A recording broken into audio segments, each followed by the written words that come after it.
আসসালামু আলাইকুম ওয়া রাহমাতুল্লাহি ওয়া বারাকাতুহু। সম্মানিত দর্শক ভাই এবং বোনেরা, আজকে আমি আপনাদেরকে বলবো, আপনারা যদি কেউ ঋণে জর্জরিত হয়ে থাকেন, ঋণ আপনার জীবনে সে গেছে, চারিদিকে অন্ধকার দেখতেছেন এবং অভাব অনটন আপনার জীবনের মধ্যে একেবারে জেঁকে বসেছে, এরকম যদি আপনার অবস্থা হয় তাহলে এই আমলটি করুন।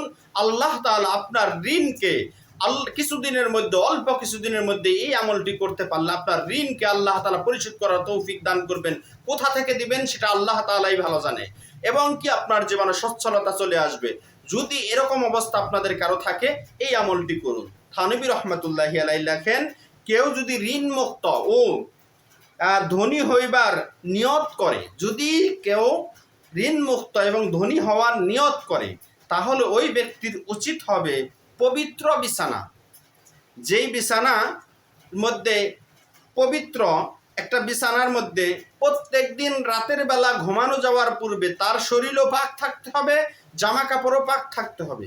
বিছানার উপর একটা জায়নামাজ দিয়ে অথবা একটা পবিত্র কাপড় দিয়ে সেখানে বসবে।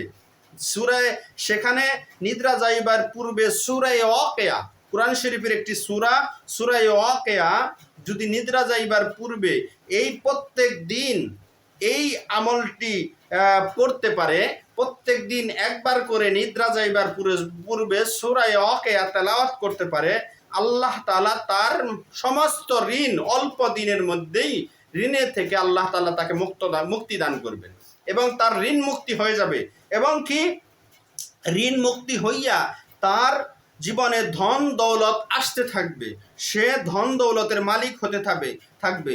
তবে সূরা পাঠ করিবার পূর্বে 11 বার যেন দুরূদ শরীফ পাঠ করা হয়। থানবী রহমতুল্লাহি আলাইহি লেখেন, সূরা পাঠ করার পূর্বে পাক পবিত্র শরীর নিয়ে পাক পবিত্র বিছানার মধ্যে বসে 11 বার দুরূদ শরীফ পাঠ করে তারপর এই সূরা তেলাওয়াত করলে আল্লাহ তাআলা অল্প দিনের মধ্যেই তার সমস্ত ঋণ এবং অভাব অনটন সবকিছু দূর করে দিবেন।